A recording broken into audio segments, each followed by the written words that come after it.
Bienvenidos viajeros a lo desconocido, al canal Casi Místico. Hoy les traeremos una historia que resuena en las sombras de la historia. Un relato que se desliza entre la realidad y la leyenda. Sumérjanse con nosotros en las calles empedradas de New Orleans, donde el jazz susurra secretos y el misterio acecha en cada esquina. Prepárense para descubrir la enigmática de los hermanos vampiros. La gran fácil. ¿Están listos? Que comience el viaje. El enigmático relato de los hermanos vampiros en Nueva Orleans. Durante los rugientes años del 20 y 30, Nueva Orleans, Luisiana, se destacaba como el puerto más activo de los Estados Unidos, rebosante de una cultura efervescente y una vida nocturna exuberante. En aquellos tiempos despreocupados, la ciudad apodada La Gran Fácil vibraba al ritmo del naciente jazz, una urbe de opulencia, celebraciones y desenfreno, que atraía visitantes de todas partes, conocida por ser un crisol de culturas y un destino festivo para disfrutar de su ambiente ecléctico. En un escenario tan propicio, si los vampiros existieran, habían encontrado un coto de caza ideal, y si damos crédito a las leyendas, al menos dos de estos seres sobrenaturales habrían hecho de este lugar su morada. ¿Y tú? ¿Crees en la existencia de vampiros? Comenta abajo con un sí si piensas que es posible, o con un no si no lo crees. Corría en el año de 1932, cuando un agente en Royal Street se topó con una niña en estado de shock y desaliño, vagando como si estuviera en trance. El agente, movido por la preocupación, se acercó para socorrerla y notó que sus muñecas parecían haber sido laceradas. Aún sangrantes, al indicar sobre su situación, la niña relató una historia escalofriante.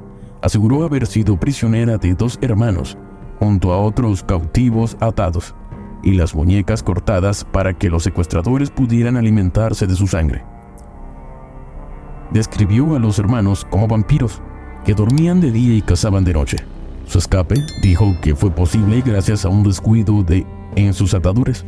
El escepticismo de la oficial ante tal relato de criaturas chupasangre era comprensible, pero las heridas y el estado de la niña indicaban que algo terrible había sucedido. Decidió actuar y acompañó a la niña a la residencia de los presuntos agresores. Con refuerzos, siguieron a la menor hasta una vivienda en la intersección de Royal y Street End, en el barrio francés, hogar donde dos discretos estibadores, John y Wayne Carter, conocidos por su carácter apacible y su vida solitaria. Sin respuesta al llamar a la puerta y temiendo encontrar más víctimas, los oficiales ingresaron al sombrío interior, donde se toparon con una escena dantesca. Pronto hallaron a 4 personas atadas y en estado crítico, con las muñecas cortadas como la niña había descrito. Si vivieras en New Orleans en los años 30, ¿qué lugar te gustaría visitar? Comparte tus respuestas en los comentarios. Algunas con vendajes improvisados, una al borde de la muerte, tazas manchadas de sangre, sugerían un macabro ritual de consumo. En otra estancia descubrieron a 15 individuos más, entre la vida y la muerte, algunos ya fallecidos, envueltos y abandonados, descomponiéndose en el calor asfixiante de la ciudad. Los hermanos Carter habían desaparecido, así que los oficiales decidieron esperar su regreso para capturarlos. 10 agentes se apostaron en la casa, anticipando una fácil captura, pero la realidad superaría toda expectativa.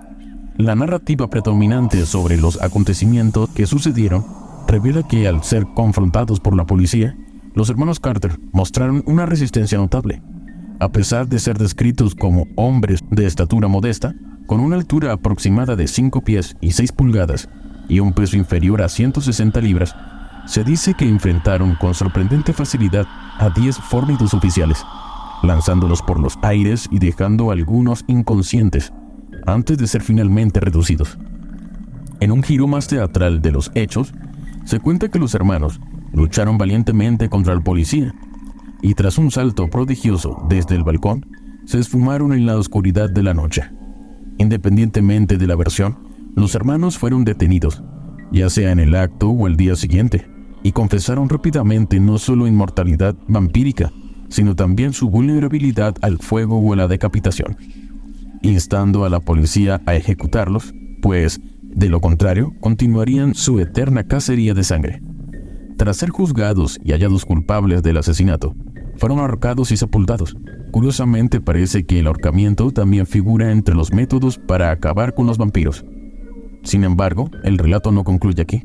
La inquietud de los habitantes ante la posibilidad de que los Carter fuesen vampiros llevó a exigir la exhumación de los cuerpos para confirmar su muerte. Para tranquilidad de la población, se procedió a desenterrar los féretros, pero para espanto genial, se hallaron vacíos, alimentando los rumores que los hermanos habían sobrevivido y huido de sus tumbas para continuar su sanguinaria existencia. Aún más inquietante y bizarro, en el destino de dos presuntas víctimas supervivientes, quienes según se dice cayeron en la locura y se convirtieron en asesinos en serie. Uno conocido únicamente como Felipe, habría asesinado a 32 personas antes de desvanecerse, dejando tras de sí un diario plagado de alucinaciones sobre sueños sangrientos. Otra víctima, cuyo nombre se desconoce, habría emprendido una frenética ola de asesinatos que culminó en cientos de muertes. Otros supervivientes no recurrieron al asesinato, pero terminaron aquejados de severos trastornos psicológicos y emocionales, con reportes de locura o suicidio. La leyenda de los hermanos Carter y sus supuestas proezas vampirísticas se ha arraigado en el folclore urbano de New Orleans, aunque carece de evidencia tangible que respalde la existencia real de los vampiros o la veracidad de los eventos narrados. La historia perdura y se ha integrado al misterio y oscuro patrimonio cultural de la ciudad. Hasta nuestros días, la leyenda de los hermanos Carter continúa siendo un relato cautivador en los tours de fantasmas por el barrio francés, y es un testimonio fascinante de cómo las leyendas urbanas pueden florecer y transformarse con el tiempo, entrelazando realidad y ficción hasta difuminar sus fronteras. Y así dejamos atrás las neblinosas avenidas de New Orleans, con sus historias que se entrelazan entre lo terrenal y lo sobrenatural. ¿Qué hay de cierto en esta leyenda de los hermanos Carter?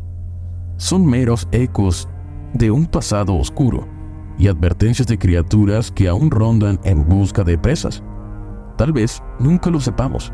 Si les ha gustado este viaje por la historia y la mitología de una de las ciudades más míticas del mundo, no olviden darle like, suscribirse y activar la campana de notificaciones para más relatos desde el umbral de lo casi místico. Hasta la próxima, valientes exploradores de lo desconocido.